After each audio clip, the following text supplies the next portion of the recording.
Hello. Oh, that was a very quiet hi. I don't want to be that guy, but come on, hello. Hello, thank you. Hi, I'm Charlie, nice to meet you. We're here today as part of the Tate Late Arts Chats. I'm joined by Aniefiok. Do you want to introduce yourself?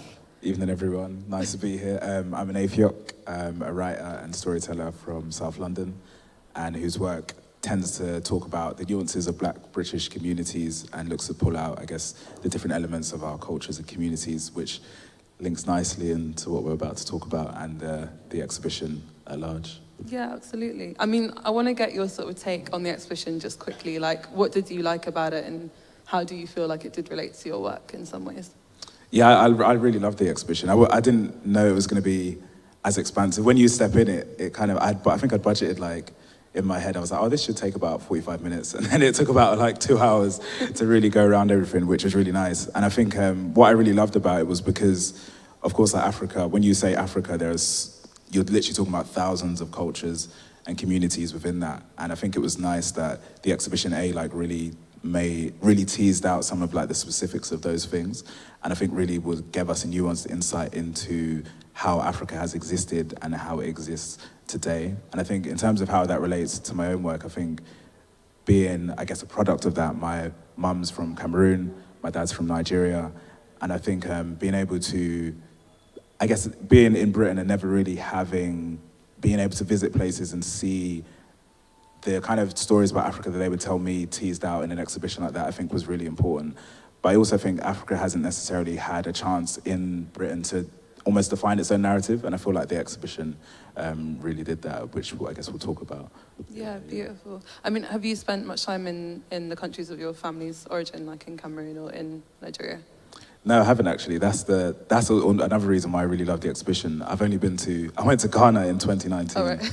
and I always get mistaken for being Ghanaian for whatever reason. So when I went to Ghana, people were like convinced that I was like coming home, and I was like, sorry, I'm actually not Ghanaian. But I think what I really loved about the exhibition was then being able to learn myself, because I think that is like quite a common story of people that live in the diaspora. Is like, for whatever reasons, it might be family reasons, economic reasons, you can be kind of cut off from the homelands that your parents or grandparents have come from. Mm-hmm. And I feel like exhibitions like this are almost like a really nice sense of reconnection in certain ways. Yeah, no, it's beautiful. Who here has actually had a chance to look all the way around yet? Stick up your hand if you have. Oh, only a couple. Okay, cool. So we're going to talk a bit about the artwork, and hopefully it's like a primer for what you will see actually when you walk around. The first thing that you see when you walk in the door actually of the exhibition is George Osodi's work, and it's Nigerian monarchs. And you're kind of hit right in the face with it. Like there's literally like a portrait that you see just as at the entrance. And I know both of us really liked his work actually. And so yeah, I just want to ask you, why were you drawn to it, and what did it make you think and feel? Yeah, I think that was one of the most striking images, as you say. I think it was an amazing way to start the exhibition. And I think people don't really think about monarchy in terms of African communities, and that he was obviously focusing on Nigeria. I think one thing that really struck me is because like take a country like Nigeria, for example, has gone through so many phases of redefinition over the past 100 years. There was no Nigeria like 100 years ago. And then obviously colonialism happens, and you have hundreds of ethnicities and cultures kind of blocked into one country now, and then colonialism ends theoretically, and now like the country then has to define itself again. And I feel like in that, and now as you've seen with many West African countries, there has been, since post-colonialism, a lot of them are still struggling to go through that process. There have been like many civil wars. I think we even saw this week there was a coup in Niger, and you see like the aftershocks of that time period still like reverberating around the continent. But I think what was then really powerful about those portraits was that we never really hear about the communities that existed that predate the countries, if that makes sense.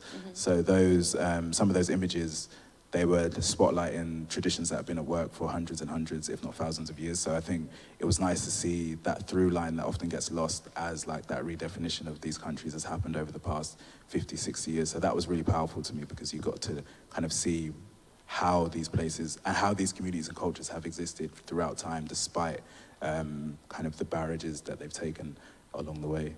Yeah, for sure. And I mean, we spoke about how it's complicated, right, in terms of that dynamic of monarchy, and in one of the images you guys will see, it's there's one of the sort of, some of the regalia that one of the monarchs is dressed in, it's got a picture of the Queen on it, which I just thought was really fascinating in terms of like, you know, this narrative of independence versus like being part of the system versus, yeah, I guess everything. And I'm curious to know for you, like, do you think it's possible for monarchs in Nigeria, big question, to exist outside of the paradigm that we define monarchy within the sort of liberal progressive space here?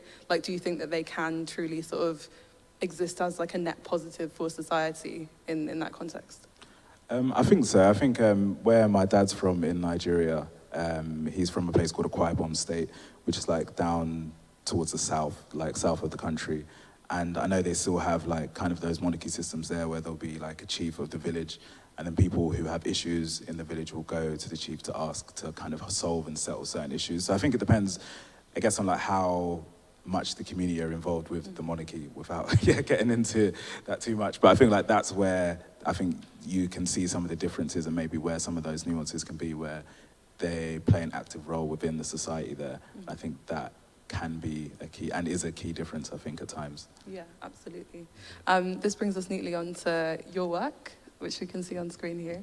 Do you want to sort of talk us through it and also about how it relates perhaps to this question of George's work and the monarchy? Yeah. So this is the Adenuga family, if anybody is familiar. So a family of creative and musicians, Skepta, famous MC there with Jamie, his brother. Their sister Julie Adenuga, who's a presenter, and their parents in the middle. And they are like a Nigerian family. Their parents came to Tottenham in the 80s, I believe. I think that their dad is Yoruba and their mum's Igbo. So I feel like and when you speak I interviewed them, this is taken from an interview I did with them for The Guardian in 2020, after their mum had written a memoir about leaving Nigeria during Civil War to come to the UK and essentially try and start a new life here. And the memoir kind of talks about, and in the conversation with all of them, we spoke about like kind of what had been gained and what had been lost as she'd gone through that journey. And I think what was really interesting was seeing that despite them settling in a new country and them being from two different ethnicities, that their kids had managed to maintain like that connection to what came before. So Skepta in the top right, famously, he rejected his MBE and decided to go back to his dad's village and accept chieftaincy there. And I think that was really interesting in hearing that story. And bearing witness to that, I think was really interesting because it showed that despite like those ruptures of now like civil war and also moving immigration and that kind of thing, that there was still that connection to a tradition and a culture that came hundreds and hundreds of years before him. So I think that related quite nicely to George Osidi's work and what he was trying to capture. And I think also just the image itself, I think when you see the exhibition, it's a similar kind of regalness that you see in like the parents that you'll see like in the monarchs in the exhibition, which I thought was quite lovely too. Yeah, that's really cool. I mean, how gassed was Skepta to kind of go back and accept that chieftaincy? Was he excited? Was he scared? I remember him saying that he felt like when he went back and really got to see the journey that his dad had been on to get to England. So he said when he got to Lagos, and then I think it was like a 3 or 4 hour car journey then to the village, and then he was saying like the roads were like really narrow, the like connection routes were really bad, and then you'd see people like I guess sitting on top of trucks to try and get from the villages to the airport or the villages to the main city. And then he said it kind of made him understand the journey his dad had been on to even get to Tottenham. And it made him always understand himself in that way too, which I thought was really interesting. It was like a part of himself that he didn't know existed until he went back there and got to reconnect with those roots, which I guess not everybody gets a chance to do, which I guess is also a part of the exhibition in itself. Absolutely. Thank you so much. Should we move on to the next slide? Oh, cool. Wicked. So this is Khadija Sayed's work, and she was a sort of Gambian British artist who very sadly passed away in the Grenfell fire.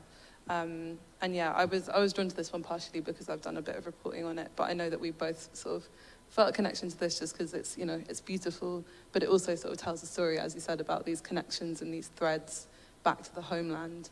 And I guess my question for you was like, you know, what story have you written or told that you think relates, super keenly back to your own sort of selfhood and nationhood. Yeah. Yeah, I think when I was looking at this image, it really struck me because I think she was Gambian or Gambian British, and I feel like even when we're talking about like Africa, I feel like some of the smaller population countries necessarily don't always get fit into the wider conversation. So I think it was interesting. Part of what drew me to it was to see those traditions from a country that I wasn't familiar with brought to life in that way. And it really reminded me of an artist, Parsalu, who is also Gambian, raised in Coventry, and I interviewed him. I have a book which is called Where We Come From, which is coming out in January, and it's a social history of British rap music. And I spent like a long time with Parsalu, interviewing him about his life in Gambia and in Coventry. And I think what I found was really interesting about both was that separation almost felt like it made them both cling on to things that they couldn't touch to remind them that they had something that came before them. We saw it with Khadijah's artwork, with Parsalu it being his music. There's a song where he samples his auntie who sings in Wolof, and the average listener can't understand what she's saying. I couldn't understand what she was saying until I asked him. But it was really important for him to keep it in there because though he was making rap music and I guess at this point quite traditional forms of British rap, he still wanted something in there that almost anchored him, that despite he couldn't go back home or couldn't be back home, and I know he had like visa and immigration issues that stopped him doing that, that he could have at least something in place that meant that on record he'd be able to be represented in that way. And I feel like when I saw Khadijah's work, it automatically reminded me of Parsalu. And maybe it's a Gambian thing, because I know the J.Us album came out 2 weeks ago, and he has, for the first time, is rapping in his, I think in Wolof as well, on one of the songs. So I think there is almost like music as similar to Khadijah's artwork, is like almost like, I feel like a spiritual anchor people use to try and connect themselves to something, even if you are absent from it.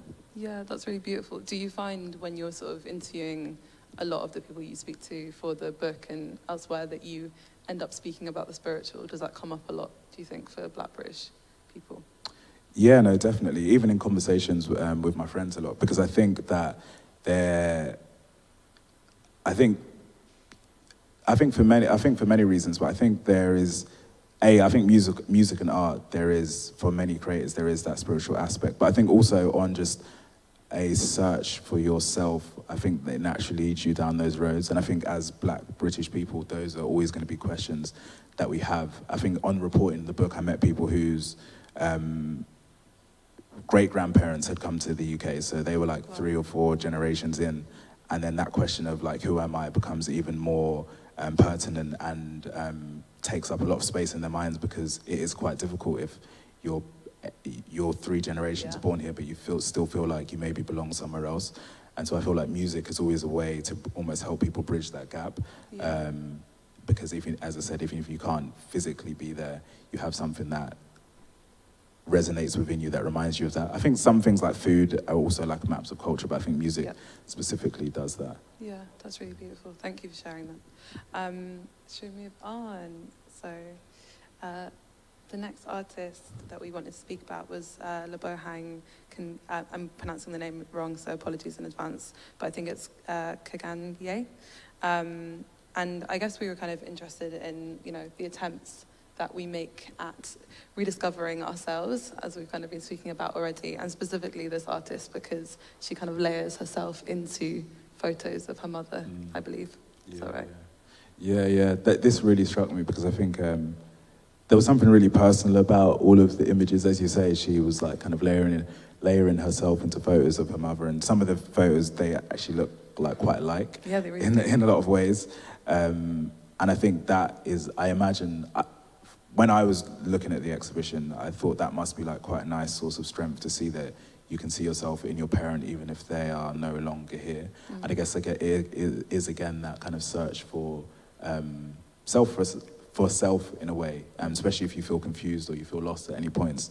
To know that she can do that, I think must have been quite a source of strength. But I think I think it's like one of the images and the collections that's kind of, I think, resonate with people more broadly, because there is like something quite visceral and quite distinctly personal about it. If you've ever lost somebody or ever grieved in a lot of ways, I feel like everybody, of course, finds their own different ways to move through that. and it felt like I had like a very bold expression of that, and I think a lot of people are going to really connect to her portraits. Yeah. Do you know any more context about this image, and that was she grieving when she made the images, or was that just a kind of guess? That was just a guess, but okay. I think she did say her mum had passed away, I believe. Okay. Yeah, it's really beautiful. I mean, this is a bit of a trickier question, right? But one of the things that came up for me when I was thinking about this and thinking of this thing of layering, and I also think, I don't know, is anyone watching Champion right now on the BBC? No? Yeah? Yeah? Okay, cool. Sweet. So sorry, apologies in advance for a spoiler, small spoiler. But there's this moment where one of the main characters like takes something that belongs to her mum, and her mum is very upset about it. Have you watched Champion? I'm like 3 episodes in. Oh my God, okay, so spoiler. Anyway, I was just thinking about this idea of imposition and thinking about this thing of what we need to do to be respectful within the diaspora. Not saying this in any way is an imposition, but yeah, that's where it kind of, my mind took me. And you mentioned already that you went to Ghana in 2019, which I think was the year of the return. And I was just wondering like what your sort of take is on this thing of respect and power dynamics, and how we in the diaspora should be thinking of relating with respect to the two countries that we have ancestral connections to, but you know we are separated from, and we might have, I guess, when it comes to sort of money and that sort of thing, we might have slightly more power in some of the situations than we would perhaps like to speak about openly all the time. Yeah, no, definitely. I went to Ghana in 2019 for the Year of Return, and for those not familiar with the Year of Return, it was like a really organized campaign by like the Ghanaian government and the tourism board to, I guess, bring people from across the diaspora, America, Jamaica, England, Britain, to come and, I guess, reconnect with Africa and home in that sense. And so, yeah, there was like, as powerful as the trip was, like there was like a really big commercial angle to it. You could feel that when you went there, and it was interesting to try and even talk to people to see like, are the people actually on the ground benefiting from like this influx in tourism and all of these things that are coming along with it. And I guess what it reminded me of was that, as much as I think it's really important for people from these actual countries and from African countries to be able to tell their own stories, because we are from the diaspora, like there is a difference in experiences. I remember I wrote a review once for The Guardian for Burna Boy's show at Wembley in 2019, and I was like, it was an amazing show, so I was gassed, I was so taken away with it. I like turned in my copy the next day, and I think I had a sentence in there. It was like, like Burna Boy, like new king of Afrobeats, and then it went out, and then when Nigerian Twitter got a hold of it, they came through. Was like, and then they were like saying, "How can you say this? Like, who are you?" I think at first I didn't know that I was Nigerian myself, so they just saw The Guardian. Were like, "How can The Guardian say this?" Yeah. But then it did make me think that I haven't lived Afrobeats in the way that other people who actually live in Nigeria have. It's probably not on me to say or to declare like who the new king of Afrobeats is. I can enjoy the music, but there's definitely a nuance there that I can't speak to in the way that other people can. So I think it is about definitely being really respectful. And I think also is making sure that as like this sense of reconnection happens, is making sure that, I guess, we're engaging with things that do put the people at the root of it, because I think it's quite easy to, I guess, I've heard of events where I guess it has become, I guess the class issues are more highlighted than the racial issues there. When you go to, when certain events like Year of Return happen, there may not be a racial dynamic in the countries, but there's still a class dynamic that you still have to be aware of at the same time. Yeah, absolutely. No, that's really insightful. Thank you for sharing that. What's up next? Oh, is this Ruth's work? Yeah. Wicked. So yeah, we both really love this. This is Ruth Asai. And I think that is it called Community Portraits, I believe, the series.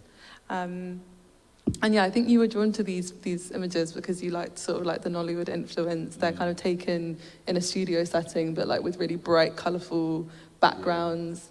And I really love the one that I think is next, which is of these nurses. You can't really see it, but you'll see it when you go into the exhibition. But the colour palette is beautiful.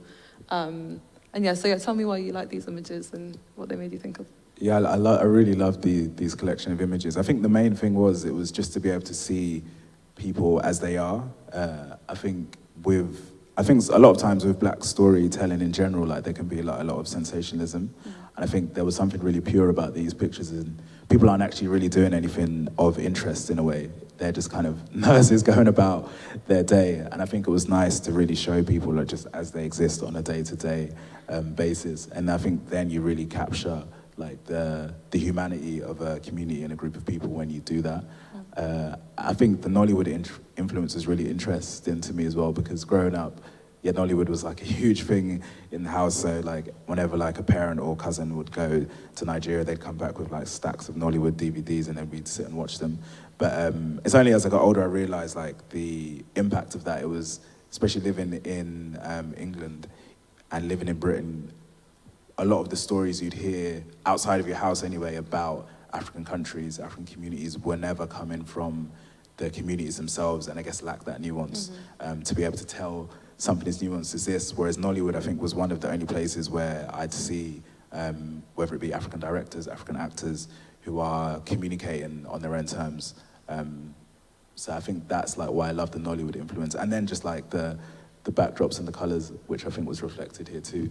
So I think, yeah, that's why I loved it. But I think it was what she did here, I think, was really powerful and really important. That's beautiful. And you related it to a documentary that I believe you worked on, which is about Nigerian hall parties in South London. That's such a great image. So do you want to tell us a bit about that and how you think that there's a kind of connection there? Yeah, no, definitely. So I worked on a documentary called Owambe in 2022, and it was about the history of Nigerian hall parties in South London. And what was really interesting was being able to go and actually sit with people who had immigrated from Nigeria in the 60s, 70s, and 80s and come to the UK, and hearing their stories firsthand about the establishment of, first of all, if you aren't familiar with hall parties, let me explain that. So hall parties are like, in like big community halls, a lot of African communities would throw like Christian celebrations, birthday celebrations, all kinds of celebrations really, and they'd go on from, I don't know, 6 p.m. till like 6 a.m. They still happen now. And people would use community halls, school halls, church halls, and these kind of things in the absence of like, I guess, going to big professional venues. And so the documentary was a history of that, of those halls and those places in South London. And I remember learning, this is Dibos, who is the director, Toby's uncle, and he would run hall, and a legend, and he would organise hall parties in South London throughout the 80s and 90s. But I remember one thing that really struck me when sitting down with him and others like him was that we would ask him like, why did you do these things? Like, why would you go to community halls and stuff like that? Like, we couldn't afford to go to other places. It was like, we wouldn't actually call it hall parties. In Nigeria, you just have a party in someone's compound, or because the weather's very different, you could be outside. Hall parties is a very British, distinctly British thing. And that made me realize, I didn't know that. I just thought like hall parties, in Nigeria, they call them hall parties too. But it made me realize that to really understand like the nuances of what's happened, you really do have to speak to the people who have lived it. Because in my head, as I said, I thought they were just called hall parties because that's just what they were called. But there was a whole history there about African communities first blending into, I guess, London's infrastructure and how they had to then adapt themselves and their traditions to the land to be able to do so. And I think that really reminded me of some of Ruth's portraits, because the documentary did, because I think, again, it was making sure that to tell like the most nuanced story possible, you do just have to try and go to the source, even if you think like you may have lived something, there's like a whole thing before you that you probably don't understand. Yeah. Thank you so much, that was so beautiful. I think if anyone hasn't read Aniefiok's work, then you definitely should. He writes in a really beautiful, visceral, descriptive, deep, thoughtful way. And so I hope that this has given you some like great context to the exhibition. We're going to open up just quickly for some questions. We've probably got time for like 2 or 3, maybe. If anyone wants to be brave and stick their hand up, we would love to hear from you. Or else we'll have to pick on our friends in the audience.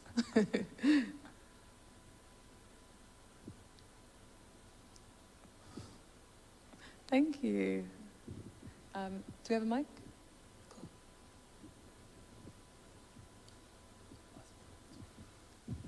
A question for Neef. Sorry. Of all the pieces you've written, which has been the most affecting and most personal, one that you've kind of related to most? Interesting question. I think there are two pieces that stand out. I think the first was last year for a book which came out called A New Formation, which is Callum's book. I wrote an essay in there about the history of black football culture in South London, and that kind of looked at immigration from the Caribbean, immigration from West Africa, and looked at how like these two congealing factors had created a whole legacy of players and a specific culture specific to places in Lewisham, Croydon, Bromley, and across the land. And that involved a lot of my own story, which was talking about like seeing Ian Wright as a kid and things like that.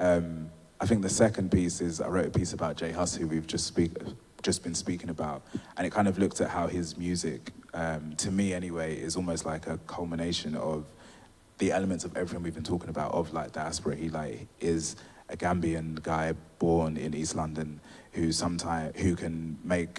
makes music with dancehall and bashment artists, but music with Afrobeats artists, but music with drill artists, but music with rap artists. Kind of style floats between all three. On a song, you might hear him speak patois, pidgin, and Cockney in the same verse. And I think that really reflected to me like how, especially Black British communities, like the different dynamics and the stuff at play. So I wrote an essay about him for The Guardian about 2 years ago, which kind of was talking about the processes that have led to somebody like that being able to make the music that they do. So I think those are the two most personal pieces, because I think as with any piece of art, as you'll see in the exhibition, I feel like even if you're not talking about yourself directly, you still are talking about yourself. So when I go back and read those pieces, like I see myself reflected in them, even though at the time I was thinking, I'm just writing about like these quite distant things. I was like, when I read them back now, I'm like, okay, I was actually writing about myself as well. Thank you. One last one, anybody? Okay. Oh, is that hand? Thank you. Hi. So in the exhibition, there was a part about the future, and it talks about utopia, and I wondered what you thought about that concept of a black utopia and what that would look like for you. That's a great question. Yeah, that is a great question. Big question. Yeah, and I've been thinking about that a lot actually, because there is this thing of like, even the fact of having to almost think about it is like the painful thing in a way, because you're kind of trying to imagine something that doesn't exist in a sense, if that makes sense. Which is why I think like at the moment we're seeing,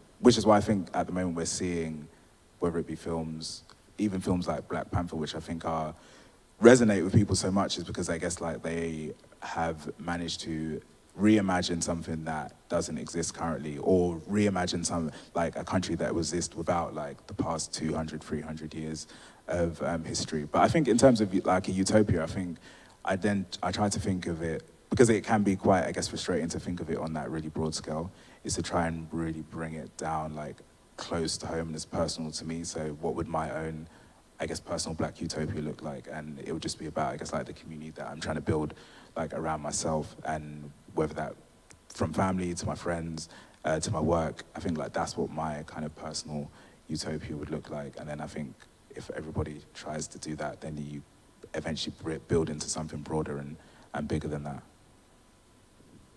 Thank you, that's great. Do you want to just remind everyone when your book is coming out? And then we can, wrap up. Yeah, my book's called Where We Come From, Rap, Home and Hope in Modern Britain. It's out with Faber and Faber in January 18th. So yeah. Wicked, thank you so much. And everyone, yeah, go and look at the exhibition now, because it really is beautiful. A word uncommon. Thank you very much, Aniefiok, and yeah, you've been great. No, thank you.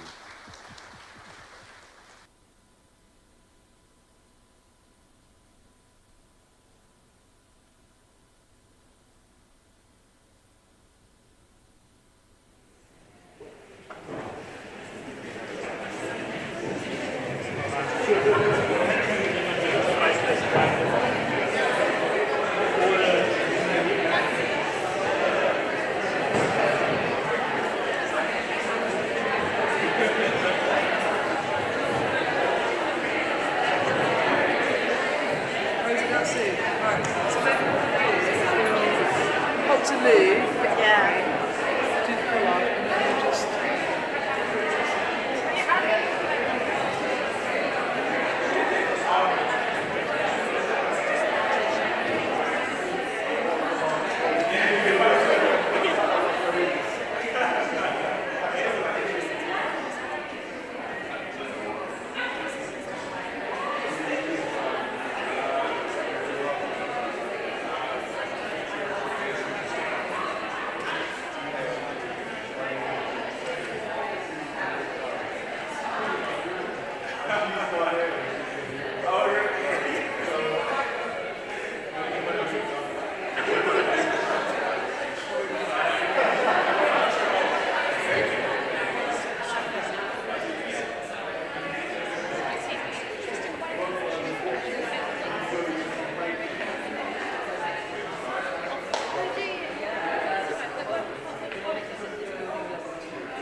What kind of trying to do that?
You want to become a... I want to become a fashion designer, right? The one in the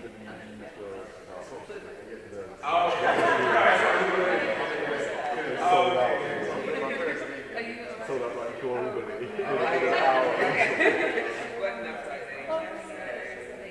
don't really work. I was trying to say I do.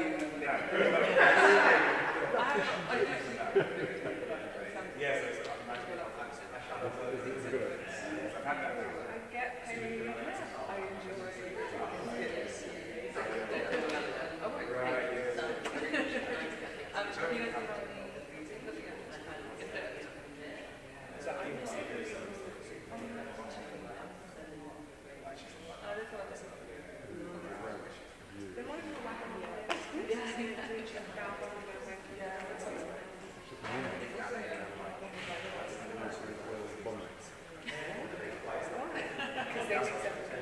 I've heard it.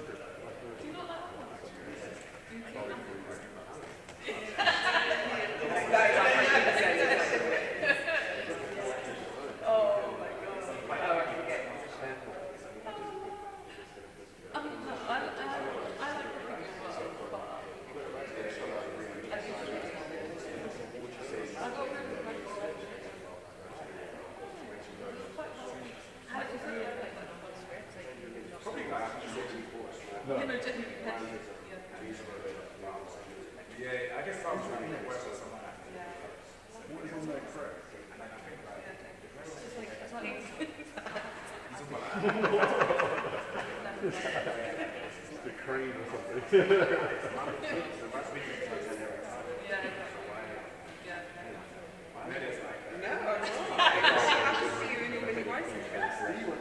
I'm actually good.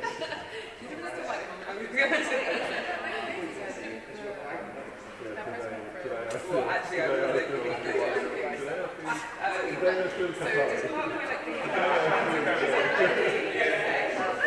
just so I can get that from my which apparently has now come back to work. Is it nice?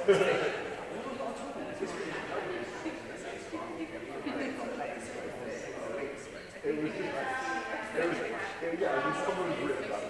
They were like, this is a fact. But you think about this game switching because they are black and white. I think you can technically work on it. So I'm spreading your mood back.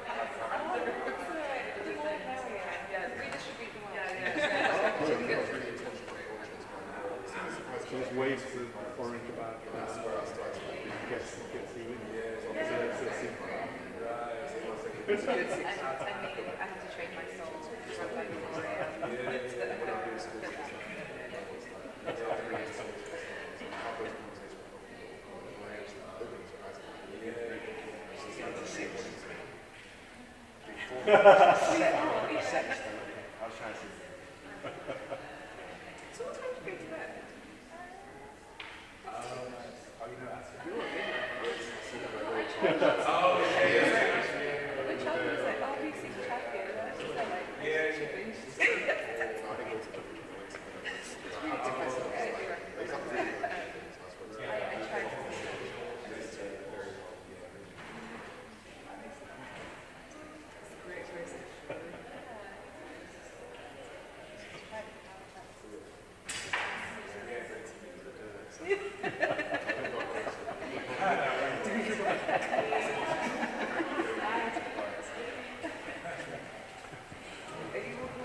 Hello?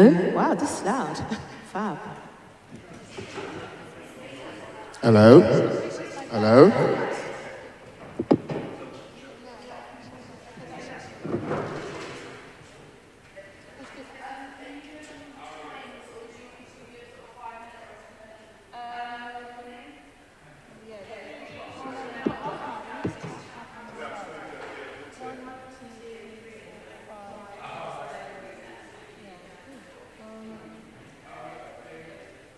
Can we do halfway and then like 5 minutes?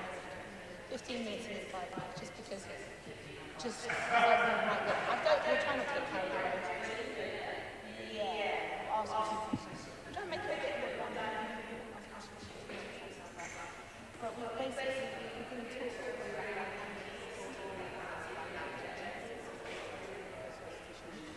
there's like 1, 2, 3, 4, 5 stories.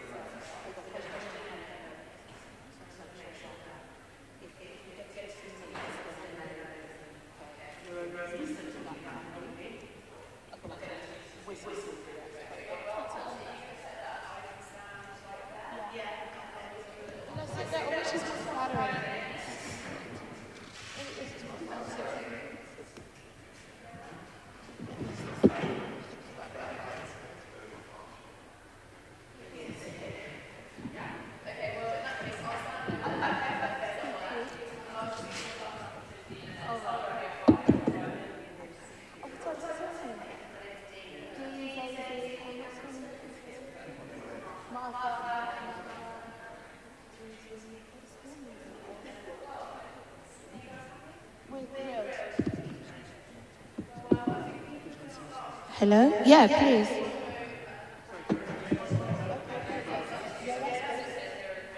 Hello, hello. Say hi, my name's Foday. Can't entertain that, so... Maybe we should be each other. Why don't you pretend to be me and I'll pretend to be you? So when I first started LABRUM, I was thinking about telling West African stories. My name is Zezi. I'm Mariah.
first few rows.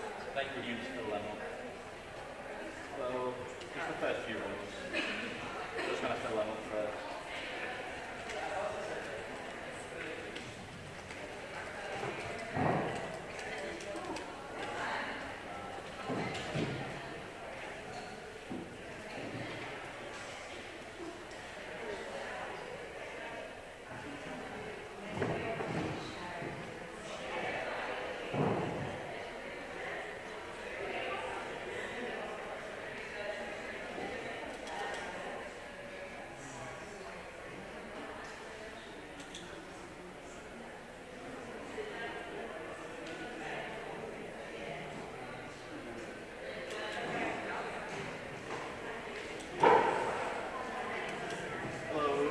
Start filling up the first few rows. Thank you. Yeah. And then different lines of work.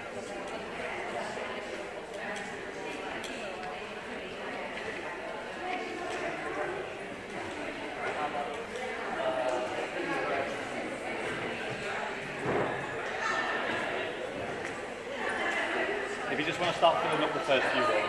Thank you.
Eager. Hello, everyone. Innit? Happy Friday. How's everyone doing? All right. I know, it's fine. We're going to pep it up. I think there's still people waiting to come in, so we will let them come in if they're coming in. But I just thought, let me just come and say hi quickly. My name is Zezi Ifore. This is Foday Dumbuya. Hi, everyone. Hi. Foday is the designer of a sensational label called LABRUM, which we both happen to be wearing. And we'll be talking about some key stories from the LABRUM journey, because the foundation of LABRUM is really about storytelling. So that's what we're going to get into. But if you care about culture, identity, fashion, all the good things, you know, we'll have a lot of rich food for you, I think. And there'll be time for questions at the end. I know no one likes questions, but, you know, we'll have 5 minutes for that. So, yeah, I think just, let everyone sit down, and then we'll be, oh, look, there we are.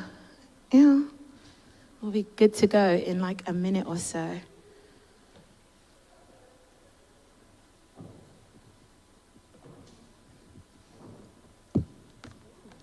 Is anyone hot? No. Yes, exactly. Okay. I just so you know, I'm extremely hot, and I'm suffering for the look because I love this blazer. So if you see me sort of having a pause, it's just my brain trying to recalibrate to the heat that I'm under, because it's a really well-made jacket and it's lined. I'm very warm. All right. I think everybody's in. Anyway, so happy Friday, everybody, and welcome to, I guess, a LABRUM discussion about the power of storytelling. Has anyone seen the exhibition yet? Yes, a few? Or not? Okay. Yeah, it's okay. You've got tonight, and the exhibition's on for a really long time. I think O'Shea said it's on till like February or something. Don't quote me on that, but actually, I can actually check. It's on for a long time, but it's an amazing exhibition, A World in Common. It's 6 rooms, dealing with storytelling across the like identity, African photography, like very across mediums as well, and just it's very, very rich. I went to see it again on Tuesday and I cried. Did you seen it? You went to the opening? Yeah, I saw it. And how did it resonate with you? It resonated a lot because a good friend of mine, I don't know if you haven't been to it, I think the last room of the show, he's got a film there which is called In Praise by Still Boys. Very connected to where I'm from, so I think every time I see the film, I've seen it so many times because I was part of the creation of it, so but every time I see the film, it always touches a different part of me, so if you haven't seen it, I think you should go and see it. Yeah, absolutely. I think it's the show really, you know, we talk a lot about representation and the importance of that, and particularly in like Black culture, that we need to see ourselves, but then there's an ongoing debate of like the limits of representation, and that actually there's only so much that can do. But something that seeing the exhibition really impressed upon me is that regardless of the limits of representation, it really is important to see yourself reflected and to see yourself. It's something that makes you feel like human and feel connected. And so I think one of the reasons why LABRUM, I think, is perfect to kind of talk in relation to the exhibition, because the foundation of LABRUM, which is Foday's brand, that you started 10 years ago, nearly 10 years. Yeah, nearly 10 years ago. Next year will be 10 years. Is about telling West African stories. Foday's from Sierra Leone. And tell us, okay, let me stop even doing the brand spiel for him. Why don't you tell us about what LABRUM's about? And when you hear what LABRUM's about, you'll see the kind of resonances and this idea of kind of like bridging cultures and the power of storytelling, which is, I think, what we'll get into. Yeah, thank you for such a grand introduction, Zezi. Not sure if I can live up to that, but I'll give it a crack of what the reason why I set up LABRUM and why it's important to me about telling stories. I came to this country when I was really young. So I was born in Sierra Leone, grew up in Cyprus and London. I don't know about if you guys migrated and traveled a lot for me, my family moves from place to place, and then everywhere that we've been through is just learning about different culture, different history, different stories. And everywhere we've been, I learn something and move on, and I take someone with me. But one thing that I realized when I got to London here was there's something about my heritage, my African history, that wasn't taught properly, or it's kind of like non-existent. So I thought I needed to bring that story to life, those untold stories to life. Is part of the reason why I set up the brand, is to bring those stories to life, to educate, teach people about different cultures, about my culture, and then what I've learned and what my family have picked up along the way. And for me, it was so important because it also, as a designer, as an artist, this kind of help you kind of narrate your identity, your culture, and to express yourself. So that's why I went on this journey of like 9 years ago. I'm like, I'm gonna change the way people look at African history, because people don't realize African history is a global history. And that's the reason why I feel like some of this story needs to come to life. I started softly by talking about the history of like African music, like genres. I went through to high life, to Afrobeat, because I feel like everyone listened to Afrobeat, but what they didn't realize, there's a genre that influenced Afrobeat, which was like high life. So I'm like, how can I help these kids understand where this music is going? Because you need to understand where it's coming from. And that's why I did a two-part collection called High Life Revival and High Life Electric, because High Life Electric goes way back to the 20s, and High Life Revival picked up from like the 50s going back to the 70s. So those stories is what I embark myself to tell through LABRUM, because I feel like it will reignite things in people's head. For me, that's what happened. Is I listened to a lot of songs from my dad, and when he passed away, my mom collects all those records, and some of those songs like kind of disappear in your head as a kid, because you don't think that those songs are relevant because your parents are listening to it, and you think, nah, this is rubbish, I need to listen to something new.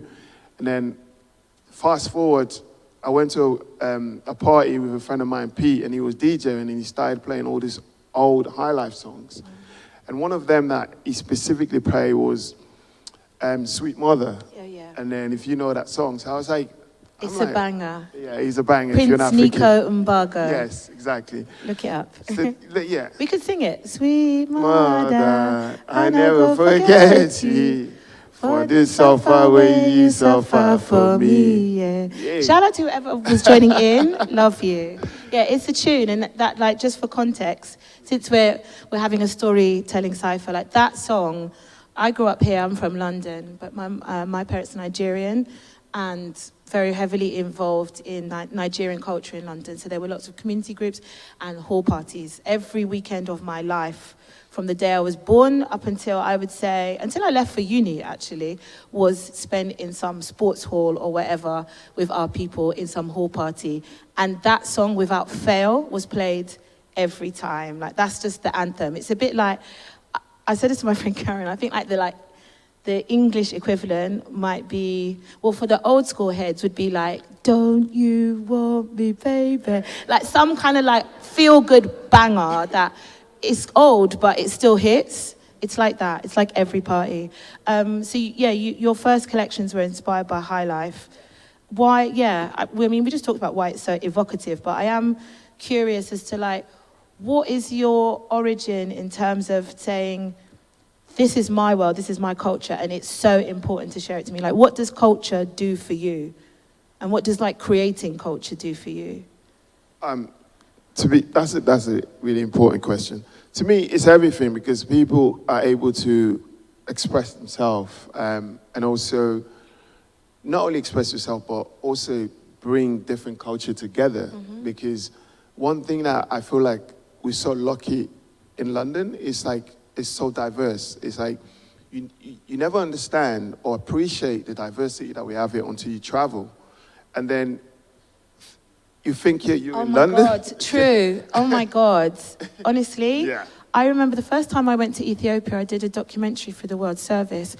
And I was thinking, like, you know, Ethiopia is the home of civilization, you know, it's like the first, not even the first black person, the first person they're saying was this, like their remains, she's called Lucy, was discovered in Ethiopia. So I'm like, this is it, like the big return. I've never had so many stairs in my life because it's quite a homogenous country. You know, there's not a lot of mixing and other ethnicities and stuff like that. So if you're not Ethiopian, you stand out. And I swear to God, after 2 weeks there, when I came back, I nearly kissed the floor in London. Like, just to be somewhere where you're not being looked at, like, no one's like, you know, you just feel free. Like, you don't realize until you go away, like, London is incredible. Like, you know, there's nothing you can do in London that's, like, surprising, and that's the beauty of the diversity we have here. Like, I could like, turn all of my clothes inside out and walk on my hands. Nobody would look at me. I can vouch for that. Yes. Yeah, he's seen me do it. Yeah. Last weekend. Okay, so we're gonna this is such a sort of tight talk. We don't have loads of time, so we're gonna talk through some kind of. LABRUM is a brand really built on storytelling. That's what I would say. That's from my first kind of introduction to the brand. I think I went to one of the first shows. It was the one in Waterloo, under the bridge. Yes, under the bridge. That was actually that was the second show. The yeah. second, okay. Yeah, you yeah. know, it's slightly a late adopter, but we move. Yeah. But yeah, throughout, this common thread of storytelling and sharing is throughout. One of the key messages that, you know, you have, one of the key stories as part of the LABRUM brand is this idea of design by an immigrant. Like, it's become a real cult item. And it's like, when I see someone out around with it, or the tote bag, I'm just like, yeah, I see you. Like, we have a shared values. You know, we share a world in common, and the world is like LABRUM and what it represents. So I guess, do you want to tell us a bit about design by an immigrant? What kind of made you put that slogan on a t-shirt first, and what's the message behind it? What are you trying to say?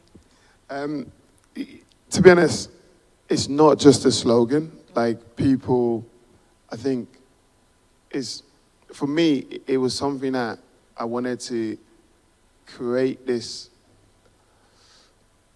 idea of, like, celebrating and what immigrants or what people do to society. So I'll break it down, because sometimes I get very emotional about this topic, because I'm an immigrant myself, and then I realize immigrants are part of the fabric of our society. And I think what we don't realize is, like, we just look at it from this negative connotation of, like, if you travel, if you move, and you move to this country, you come from somewhere else, if you're like Africa or whatever it is, you'll get put in this box of, like, you don't add any value to society because you come from somewhere very poor, whatever it is. But when I'm in Sierra Leone, I met a couple of guys from Ireland. They were working there. So the thing I asked them was, like, so I said to them, you migrate all the way from Ireland to come and work here. And I said, but what do you think you are? And then they call themselves experts, right? I'm like, so you're an expert. Okay. I said, but what would you call me if I leave here and go back to England? And he says, you're immigrants. I was like, okay. So the narrative changed. So when you come to Africa, you're an expert. But even if I have the same degree as you and everything similar to you, but when I'm in the Western world, I become an immigrant. So that doesn't tie up. And then I started to look into some of the things that immigrants, as we call them, have done to actually support and drive things in England here. So most of the things that the curation you look at is supported by immigrants.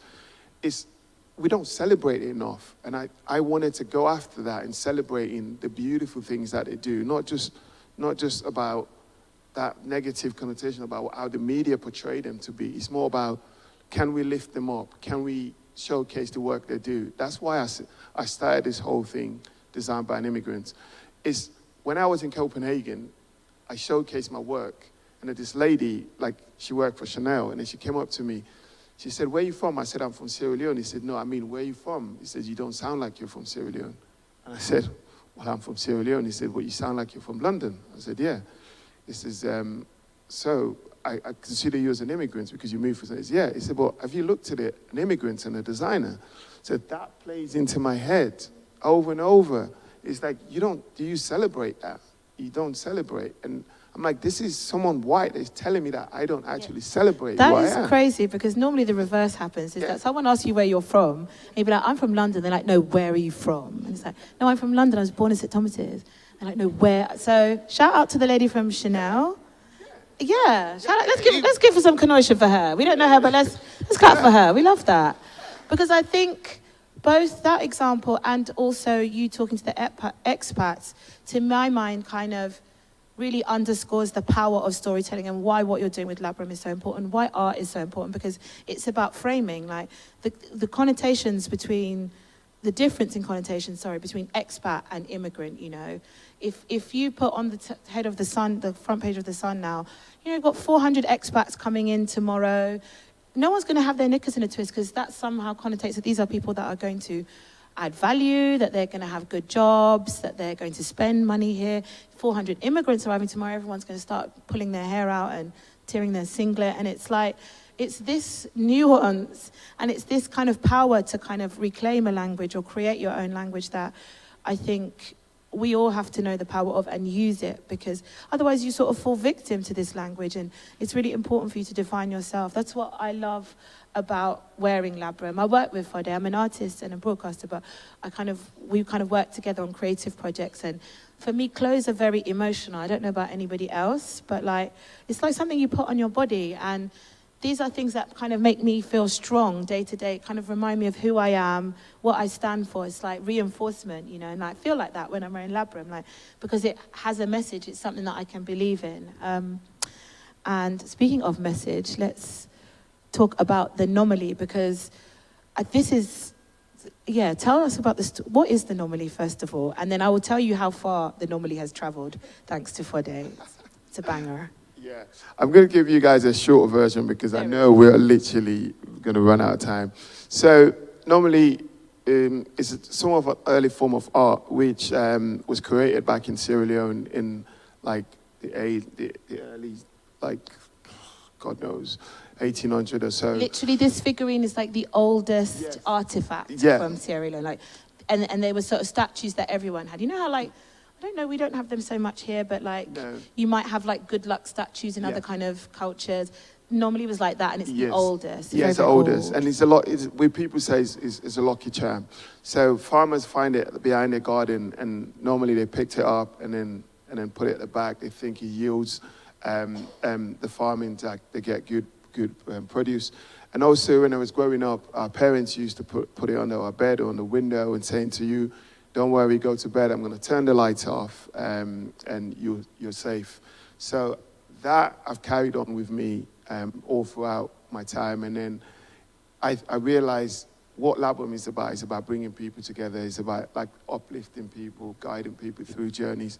So I thought it was important for us to kind of bring it as a character, and it becomes the logo of the brand. So we're going to explore a lot more about the anomaly in the coming years, and I think that's what influenced the next show that I was about to show, Spring Summer 24. So I wouldn't say much about it, but if you have some time, just Google it a little bit, you get a lot more story about the anomaly. But Zezi normally used to ask me, what is this thing? Because basically my introduction to the anomaly, I'm Nigerian, so I said, my first introduction, because this became part of the LABRUM logo and design language in the past year, I'd say. So I was like, what the hell is this cartoon? And he was like, excuse me, this is the anomaly, it's very important.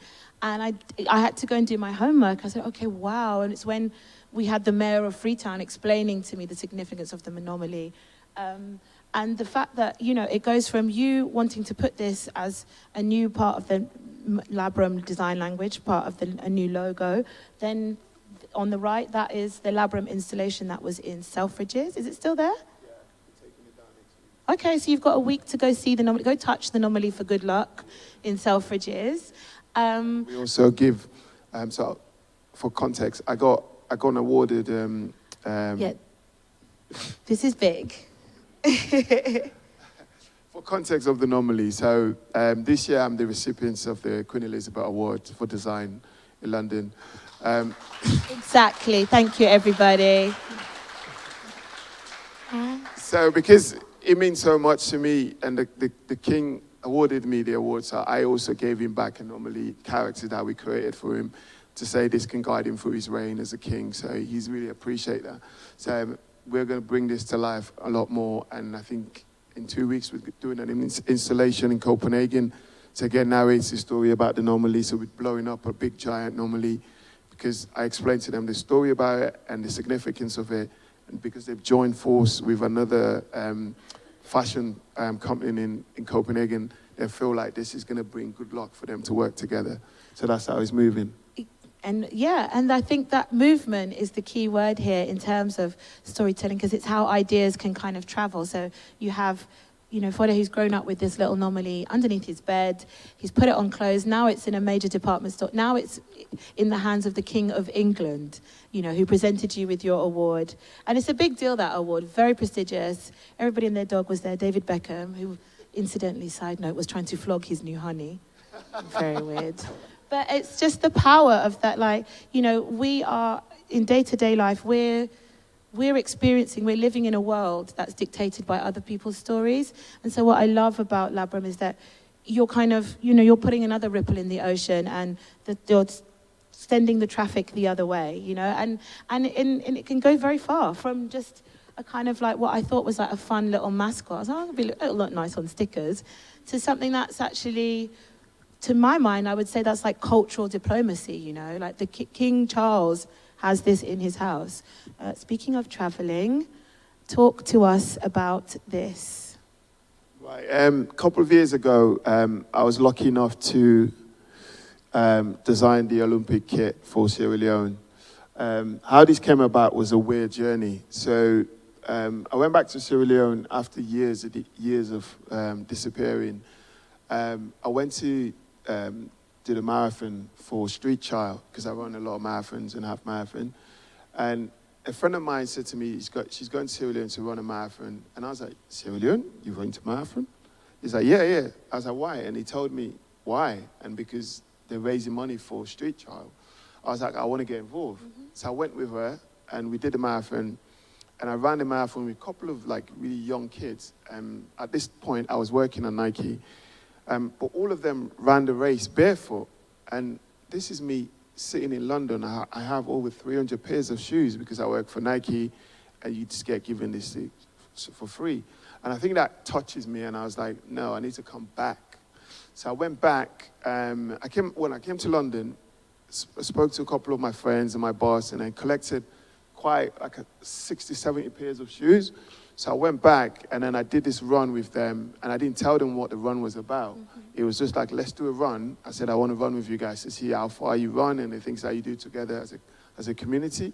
And then they all like came out in full force. I was like, wow. So went into my mom's house, got out, and I got all of them trainers. Mm-hmm. And then the joy in their faces was insane. And I started working with them, developing and pay for some of their school fees, and try to just develop and find out what they want to do in life, and realize some of them want to go to universities and wanted to be an athlete. So I trained them, helped them up. Fast forward, some of them qualified for Sierra Leone to go and run the Olympic.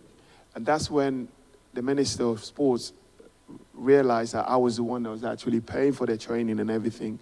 And also realized that I'm a designer, and then he asked me if I can create a uniform for them. That's how we came about designing the uniform for Sierra Leone. How did that feel? I don't know. It was the weird thing is when I got approached to do it, I declined. I panicked. I was like, I cannot take the whole lot of a country. I said to my mom, now I have to walk away from this, because what about if it's not good? What about if it doesn't look good? Then I'm screwed. And she's like, what do you mean? And then she said, stop. She said, think about it. How many of your peers that get asked to actually design a country? We're not talking about anything, a country. So I think that hit back. Do we think that's a big deal or not, guys? Yeah. It's kind of a big deal. Yeah, it was. So I think she helped me thought about it, and then I thought, you know what, why am I being so dumb? Yeah. And I went back and I said, look, I will accept it. I went to Sierra Leone and I asked for a brief. And then, I don't know if you, I don't know how many Africans in the room, when you ask for a brief, you're not going to get any brief. They're just going to tell you to do whatever you want to do. So that was a very, very hard start for me. So yeah, fast forward, I just realized the reason why we have like 16 tribes in Sierra Leone, and all these tribes are everyone like they never kind of join force together, but the only thing that connects them together is through sports. So I realized, like, if I can design a kit that represents all 16 tribes of Sierra Leone, then everybody would just join in and wear the kit. Hence why the kit has the zigzag which intertwine all the 16 tribes. The moment I talked about that on TV, about the inspiration, everyone embraced the kit. And we did a shoot with IB, which is a good friend of mine. Kamara. So he helped me with like a lot of the work that I do. So I said to him, look, I've designed this kit. We need to create a campaign and bring the whole tribe and community together. I said, can you come with me to Sierra Leone so that we can create this? And then he's like, whatever you want us to do, I'll come and do it. Together with him and Julian, we all went to Sierra Leone and created the campaign. And that campaign, we're supposed to release it 2 months before COVID. And we kept everything.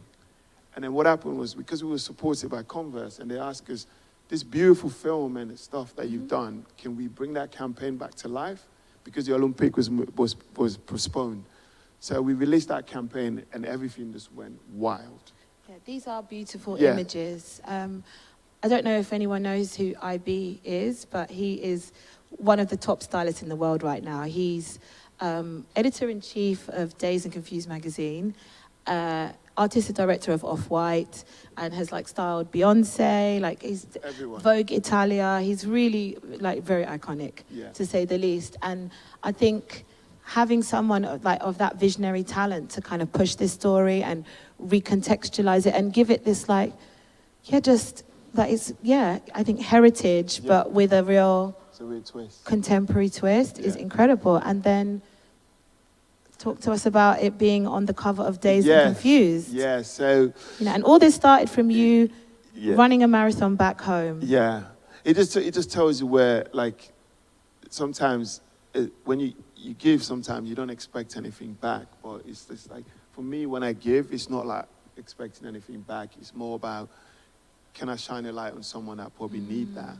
Because sometimes it's not always about you. You don't know what people are going through. So I always like to just like be that support network. All my friends, if I have little things happen to me, I like to bring everybody with me, because I feel like if we all grow up together and then no one is going to rely on each other to pull each other's back. But if we're all going up, then no one is pulling you back. That's why I always bring people. I think that's the relationship I have with IB. If people don't understand why I call him, I'll just call him and say, can you help me? We'll be there. Because he said, you always champion whatever I do. And this is the thing that I'm always wanting to do, is championing other people's like journey, what they want to do. When we spoke about it, and he always looked at it, he's like, how can we also lift that campaign and lift other people? And I don't know if you know about Sierra Leone, we had a long 10-year civil war, and like so many people, their hands were chopped. Like, so when he had a time to go back and tell a story, that's why we shot that girl, because she went through that 10-year war, and the rebel like chopped her leg. And so he wanted to bring all those like amputee, like playing football at the moment. He just wanted to shine a light on them, bring them into like where people can actually understand their story. That's why they're in a club called Flying Stars. Yeah, it's called Sierra Leone Flying Stars. It's just incredible. And I think, again, that's another thing that struck me walking through the exhibition, is that actually we're telling stories all the time. We all have our own culture and personal histories and things that are important, but what we also need, what those stories need, is a platform. They need to kind of exist in the wider world and an audience, actually, like it's so much more impactful to have this story reach and travel than, just one-to-one. I mean, one-to-one storytelling is amazing, but it's just also equally amazing for it to travel. Our last story from the many, many LABRUM stories that we wanted to tell you today was these are images from an incredible show that you did in February, which is for spring, summer next year. Or autumn, winter, sorry. And I don't know if you haven't been to a LABRUM show, I'm sorry about that. Speak to us afterwards, we'll rectify that. But they're always like a big community affair. It's like everything that you do, you bring everyone with you. It's about the community, it's about your people, it's about collaborating and sharing as many stories as you can. And this one was in Brixton. Can you quickly, we've got like minutes left really, we've got to kind of finish, but Joyce, it's a good story, John. Let's end on a high. Tell us about the theme of this show and, yeah, what the stories you're trying to tell. You're wearing a piece from that collection right now. I think this was one of my favorite shows to date. It was epic. Yeah, because we were going back to telling stories about greener pastures. The show was called Greener Pastures. Reason why we call it Greener Pastures, because when our parents left Sierra Leone or left Africa or whatever they're coming from, they always go in search of greener pasture because they think where they're leaving is they struggle there. They're going to find better life. Yeah, better life. But when they arrive here, they realize where they've left is where is actually greener pastures, because when you're in the UK or in the West, it's constantly working, not relaxing, paying bills, and you don't have time for your family. So I think we wanted to take this story back and also to take it back to the community. Because when you think about fashion, you don't think about having a catwalk show on schedule in the middle of Brixton Market. Yeah, this is literally in Brixton Market. You shut down the whole of Brixton Village for this. And we wanted to take the story back because that's where some of our parents met. So some of our parents go to like the shops there to buy food, fruit and veg. And sometimes you walk around Brixton, you hear someone speaking your language, and you like stop and think, are you from Sierra Leone? Are you from Nigeria, Ghana, or whatever? And then that sort of relationship ignites, it becomes friends, and it becomes partner, it becomes family. And I think for me, it was important for me to take it back there so that people see where these stories are coming from, all the stories I was creating. To be honest, like I said, it was an explosion that I didn't even expect. And I wanted to just big up my team. They're here because these are the guys that helps me normally create these beautiful stories, and they always try to hide. But yeah, I just wanted to if we can give a round of applause for them. Abby, Dami, Aneta, Sally. Yeah. LABRUM is powered by women, just so you know, because Foday knows what's good. So shout out to all the warrior women of LABRUM. I think just to end, just to round this up, some of the stories, I just wanted to ask you, I guess LABRUM is turning 10 next year. What have you learned or reflected on about the power of storytelling and how far stories can travel? What have you learned in that journey? I've learned a lot. I think the main point that I would say is it helps you narrate and tell stories about your identity and your culture.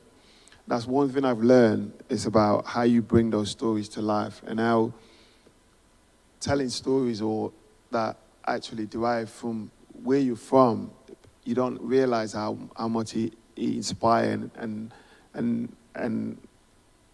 touches people's life. And what I wanted to do is to continue telling those untold stories and championing people that actually care about the world and care about other people, because for me, it's not just about me shining, it's about everybody else shining. And I think I just want to continue helping and telling those stories to help other people find their identity.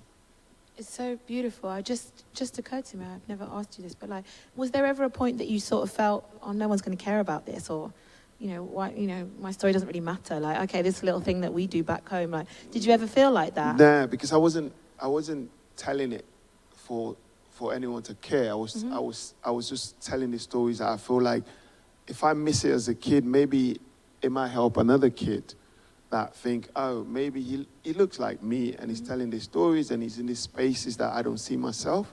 Then maybe I should work hard or try to emulate or do what he's doing or copy what he's doing to get to these places. That's why it wasn't for me to feel like the big man or for me to feel like, I don't know, but I never wanted, it wasn't about me, it's about a lot of sense. how I live, and tell my story.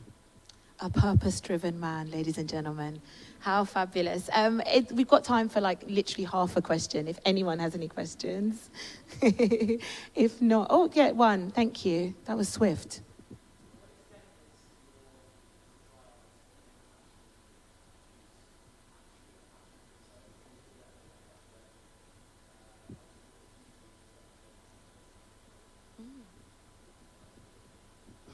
That's a good question. Just to answer just the point I wanted to make, to be honest, I don't really care about fashion. I care about the story. So I put the stories out there for people that, I use fashion as a vehicle to tell those stories, to be honest. So sometimes I say to my team, I don't really care about what people think about what I'm creating, because I know someone out there cares about not just the clothes, it's about the story behind this. So that's what I care about, to be honest. It's also not just about West Africa, it's about where is my world, my two worlds. It's like I was born in Sierra Leone, grew up in London. It's like where those two worlds collide is what I care about. It's that story, I'm representing those two worlds. And do you feel any pressure? No pressure at all. Like I said, I just want to create. I just keep creating, move on to the next one. I'm hoping someone somewhere one day is gonna like look back in probably when I'm gone or in 10 years to use it as a reference point. That's what I'm trying to do. We archive everything we do. We put it online. We put it on like, I say to my team all the time, just make sure it's on the net somewhere. Someone will see it. LABRUMLondon.com. Inspired. Yeah, I don't know if that answered your question. Thank you so much. That was a great question to end on. Appreciate that. And I'm so inspired, honestly, because the power and the conviction, the power of your conviction is so compelling. And I feel galvanized because I don't know, many people, we all have stories inside us, but I think it can be difficult to kind of have the oomph and the gumption to put them out. And I hope if there's anything that you take from today's discussion is that speak up, put them out there, go for it. And it's not necessarily, don't worry about your own fears, because it's not about you. Like you said, you know, this hopefully can be in service of someone in the future, and it's not really for you to know. So on that hopeful note, please give yourselves a round of applause for sitting with us on this hot July day, as it's humid in here. For my brother, Foday of LABRUM. Thank you. Thank you, guys. Thanks for coming. And you can, yeah. Oh, what questions? Can we go back? Our handles are on there, but you can go at LABRUM London and just keep up to date with what's going on. We've got, there's a collaboration with Guinness dropping next week, fun. But also the show, the next season's show is going to be amazing in September, and we'll probably live stream it, so stay with us. Have a beautiful evening, and thank you very much.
I just was saying to Penny, that, yeah, just I'm being very talkative, to be honest.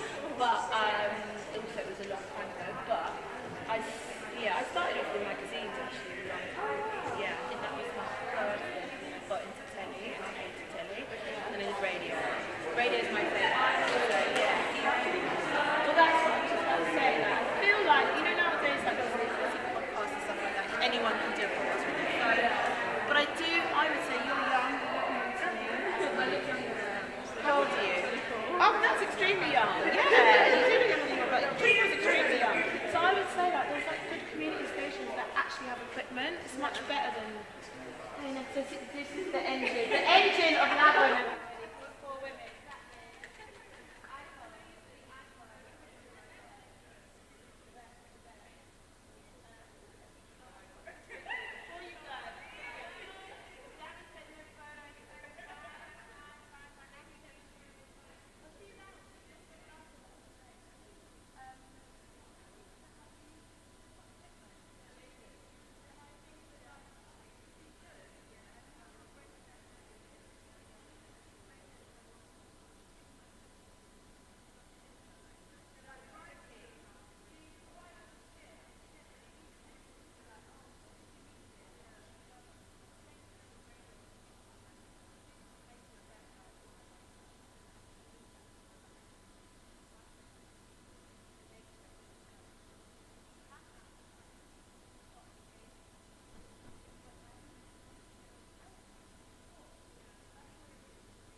Hi everyone. Hope you can hear me. I'm just wondering. Thank you so much for coming. Welcome to the third and final art chat of the evening. My name is Jess Baxter. I'm Assistant Curator of International Art here at Tate, and I helped work on the show A World in Common, Contemporary African Photography, which is downstairs. And with me today are two very talented, very beautiful photographers, Rebekah and Ejatu, who will be chatting to us tonight on this art chat for the next 20 minutes. And then we'll have 10 minutes for a Q&A afterwards. So it's going to be very relaxed. We're just going to literally chat. But I'd love you to think about questions for our two guests tonight while we're talking, and then ask us them afterwards. So we'll get started. So I'd love to hear from you both about your practices in your own words. So could you tell us, sort of you, Rebekah, a little bit about, what it is you do day to day, but what is your kind of broader photographic practice? Hello everyone, my name is Rebekah, and I'm a photographer and a visual artist and a mover as well. So a lot of my practice kind of links all of those things together. How can I capture stories visually, but also how can I incorporate movement? My practice is kind of, I would describe it as social documentary photography, social political photography. I'm really interested in capturing stories and especially creating platforms to highlight the experiences of Black and brown folk. I am really interested also in capturing the human experience and working alongside people to give them agency over their own stories as well. So often try to see myself more as a kind of vehicle so that other people can kind of shine and share their stories. So thank you. Thank you. And Ejatu, you also tell stories yourself, but a lot through portraiture and self-portraiture, is that right? Could you tell us about that? Yeah. So, hi everyone, so lovely to see you all here. In terms of my practice, I tend to explore notions of identity, specifically to me in terms of my religion and also my culture. And I sort of both photograph people around me as well as myself. I love turning the camera onto myself and using self-portraiture as a way of really just tackling certain anxieties I have and really having conversations that wouldn't necessarily be had sort of just on paper, for example. So I find it to be a really great tool to work through a lot of things. Yeah, I can feel that a lot with artists and all our own mental health. I guess it's important to have these creative processes to, work through the everyday and also maybe something deeper. You mentioned movement, Rebekah, and I know you just had a really cool trip to Brazil, kind of exploring ancestral themes in your work and also meeting communities out there. Could you tell us about that? Yeah, sure. So I recently just got back from a 4-month trip to Brazil. It was a funding opportunity that I got to develop my creative practice. And outside of my photography, I'm a capoeirista. So I practice capoeira, which is an Afro-Brazilian martial art. So a big part of the reason why I wanted to go to Brazil is because I wanted to go and really deepen my own personal practice, but also in terms of my photography work, I was really interested in exploring the experiences of Black women within that space, especially because, I started capoeira here in Europe, which is a very different landscape to out in Brazil. And capoeira is, a very ancestral practice. It incorporates a lot of African spirituality, especially from the Yoruba religion. And it was a really beautiful trip that allowed me to reconnect really to different parts of myself and my cultural heritage and kind of turn my camera lens in a different way. It was very much an explorative and experimental trip. It was, just the beginning of a journey, really. What I see is like a lifelong piece of work of returning and capturing and documenting and allowing myself to meet incredible people and, get the opportunity to hear their stories. So, that's what I'm going to be showing a little bit today as well. Are we looking at some photos from there, or is this from another series? Yeah, so this is part of the work, as I kind of said before, this is a very experimental project. I've been primarily working in digital photography for quite a long time, and part of my development was that I wanted to return back to analog. So yeah, 10 years. It's been 10 years since I've been working with analog photography, and this project kind of allowed me to see the ways in which I could use my hands again in a different way. So this is from an event in Olinda, which is in Pernambuco, which is the northeast region of Brazil. And this was an all-women's capoeira event, which is very few and far between, especially even in Brazil. So it was really an honor to be there and to witness that and to meet some incredible masters of capoeira. Yeah, these ladies, or those ladies, looked really, really happy to be there. And do you think it's kind of a new movement to include a lot of women in this martial art, or is it, have women always been kind of practicing this, this kind of ancestry, as you were saying, or is it something that women have grouped together to kind of prove, as more of a movement? Yeah. What do you think? So, for those who don't know, capoeira originates from Angola. And it kind of made its way to Brazil through the slave trade, and was kind of, before, when it existed in Angola, it was kind of like a ritualistic movement practice, like combat style fight. But as it got taken across to Brazil, it turned into a way for people to train in secret, the enslaved people, and a lot of people were able to free themselves with capoeira because of, just how dangerous it can be. So it's also important to, I guess, say that a lot of capoeira is very much centered around oral tradition. So we learn about the history, we share the stories through songs, primarily, and through the music. And there are some references of women who were in the practice, especially there's a capoeirista called Dandara, who is famously known as being the wife of Zumbi, who was a famous capoeirista who led lots of people into freedom. For those who may know about the Maroons in Jamaica, it's a very similar concept, but they were called quilombos. So women have been there, but really and truly, the presence of women in that practice has not really been felt until the 70s. So women in that space is a very new thing, and it's also a very male-dominated environment.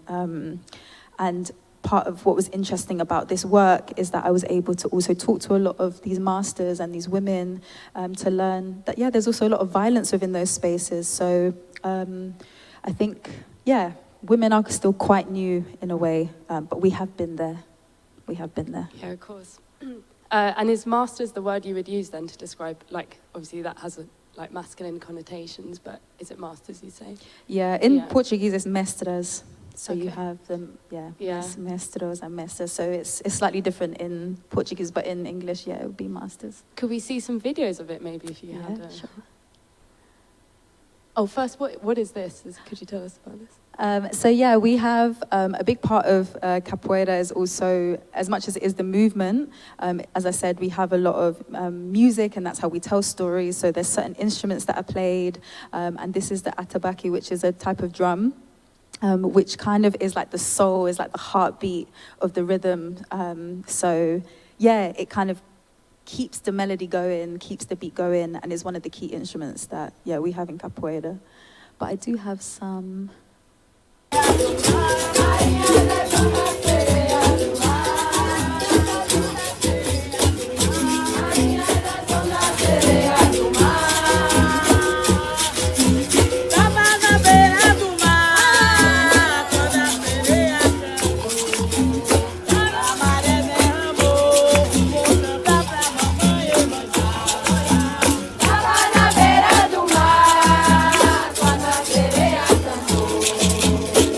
Amar é derramou.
That was gorgeous. I see what you mean about the music and the rhythm. Was that first walk down that street, or was that a moment of celebration? Like, I couldn't quite understand what they were saying. What was the song about? Yeah, so that was on the 2nd of February, and I was on this island called Itaparica, which is just off of Bahia. And the 2nd of February is when they celebrate the Dia for Yemanja, who is the Orisha of the sea, of the salt waters, the kind of mother within Yoruba spirituality. So because a lot of the songs that we sing are to the orishas and to the elements, and especially because in Brazil, there's a religion that is widely practiced as well called candomblé, which is a form of African spirituality which is based on Yoruba tradition and religion. So yeah, they really give reverence to the orishas there. And so that was from a ceremony that we had where we walked through the streets, and that song was specifically about singing to Yemanja and giving thanks and reverence to her. And we were just playing our bidding bows and dancing, and yeah, it was a whole day of just celebration and giving offerings into the waters, and yeah.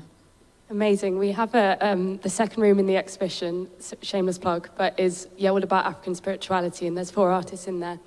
Rotimi Fani-Kayode, who's was the son of a Yoruba priest, so he makes works with his subjects, using these kind of materials of ritual, and looking at a celebration of the kind of Orisha that he worshipped. Ejatu, I was wondering, you mentioned religion and spirituality yourself. Could you tell us a bit about your relationship with that in your practice, and maybe we can scooch on to Ejatu's side? Thank you. Yeah, sure. Just a second. Don't want to be the person with technical problems. Bear with me. The white one. Cool.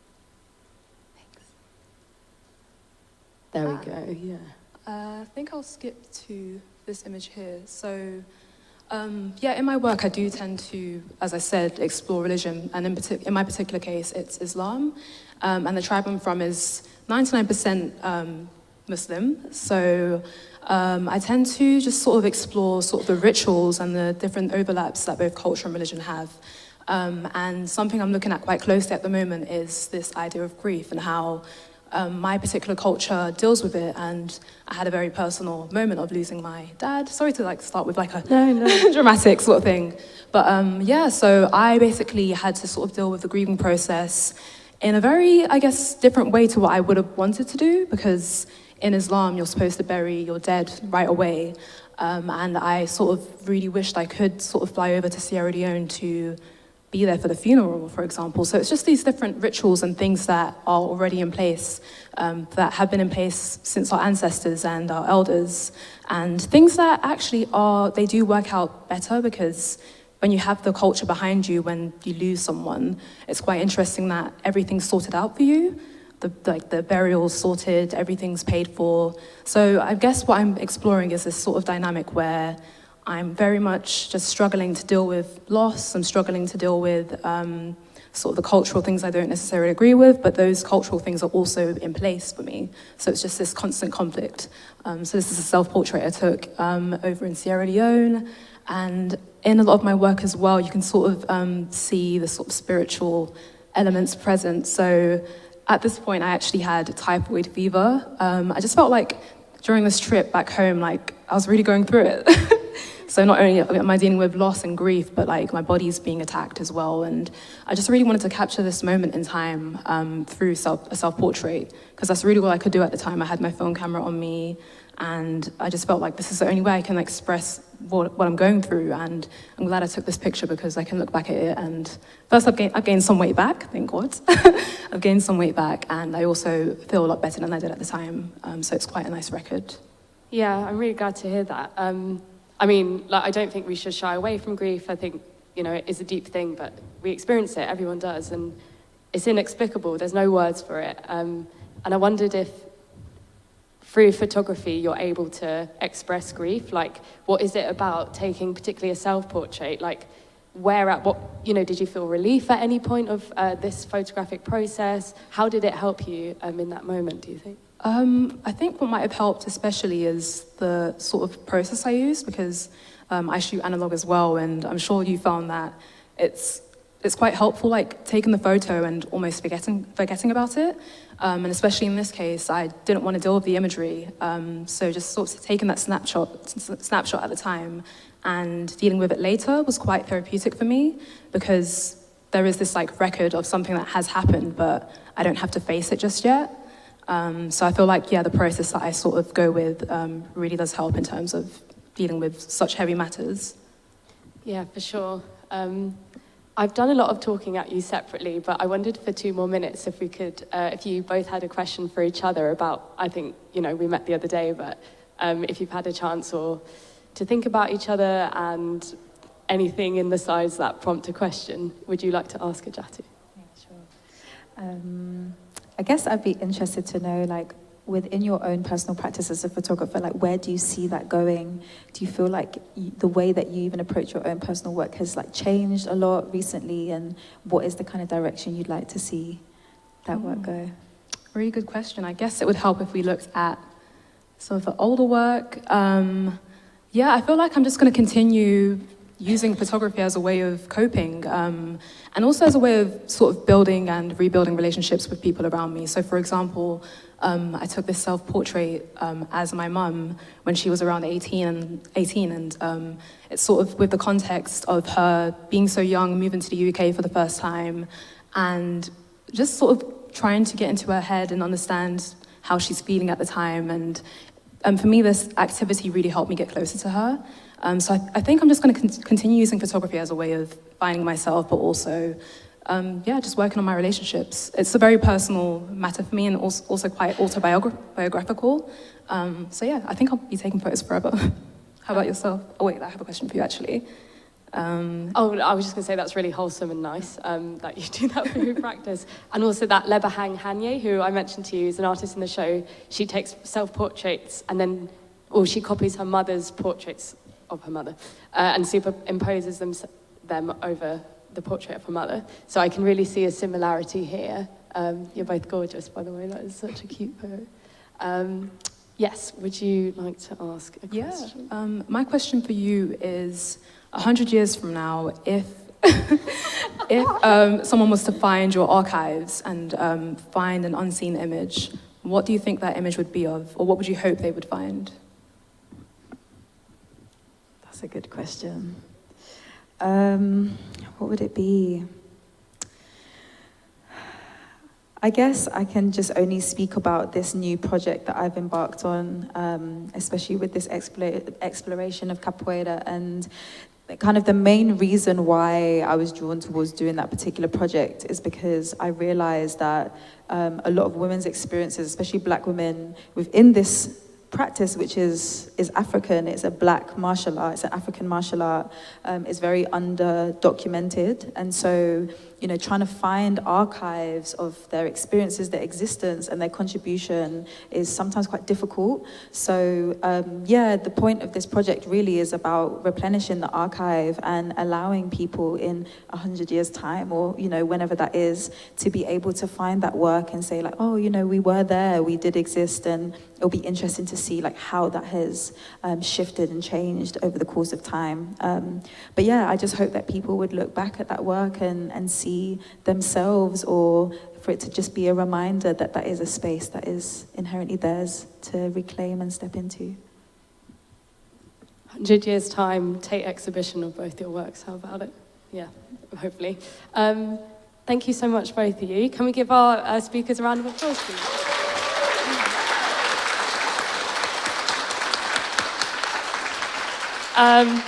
And yeah, anything from the audience in this, not to take too much of the evening, you have 7 minutes to ask a question, so anyone?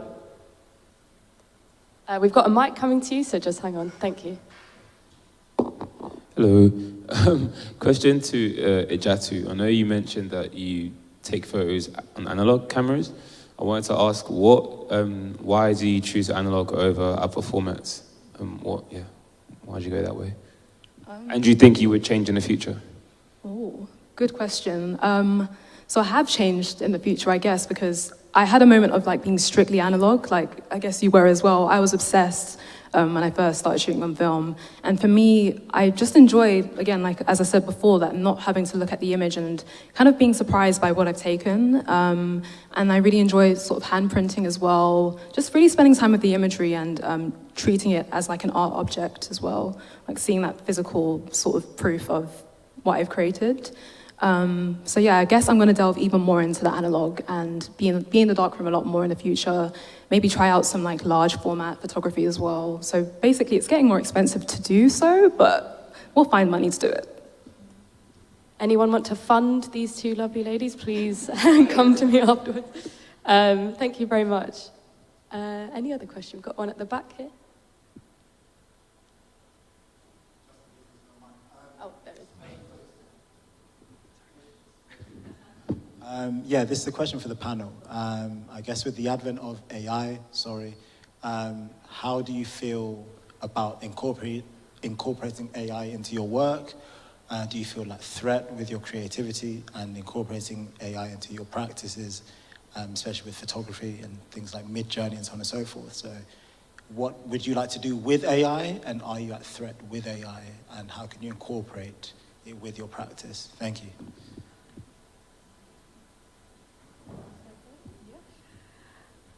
To be honest, I don't have any intention of using AI in my work.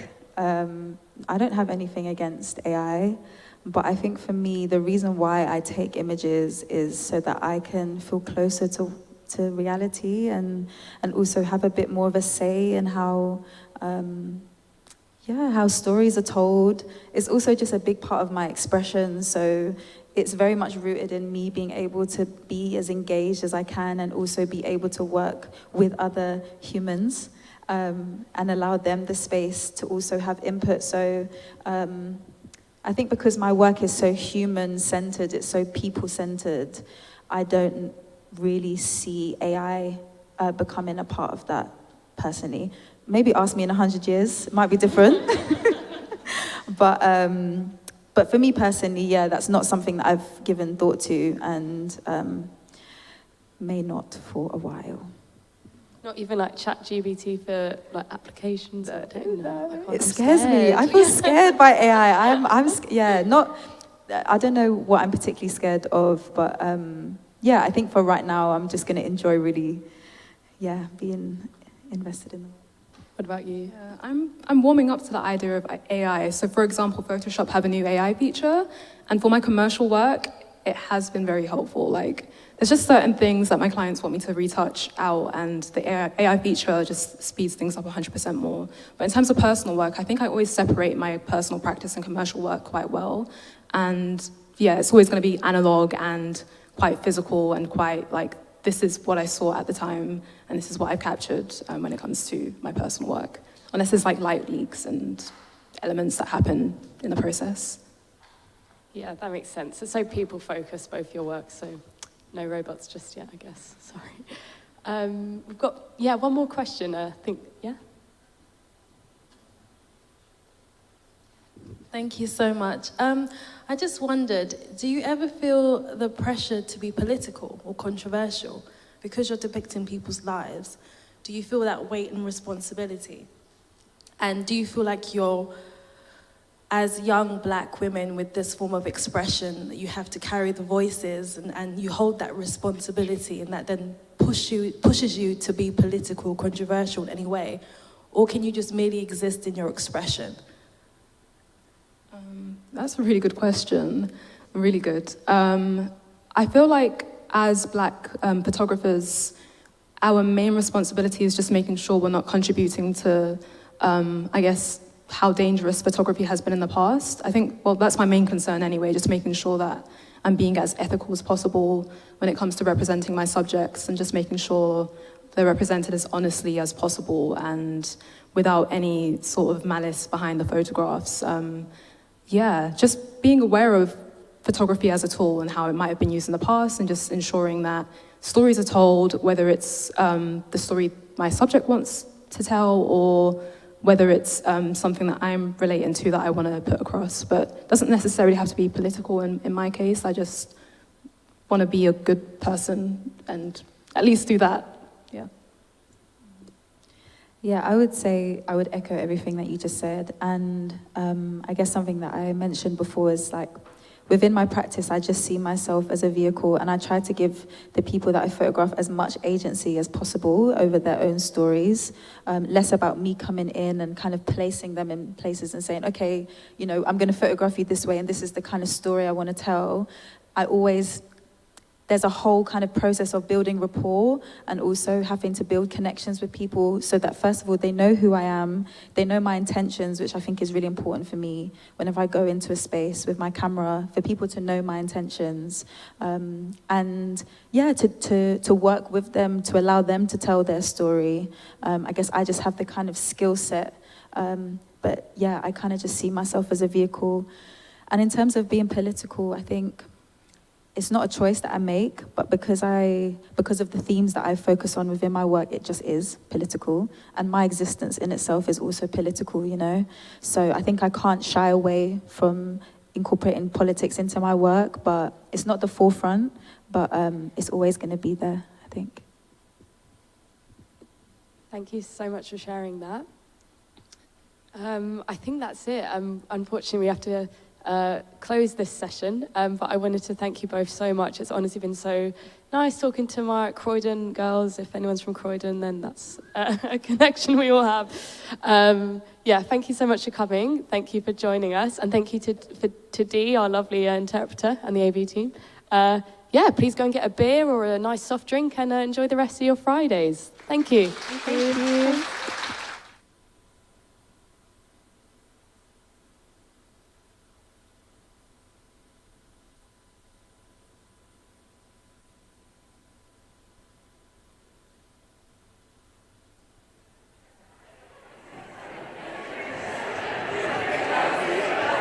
AI question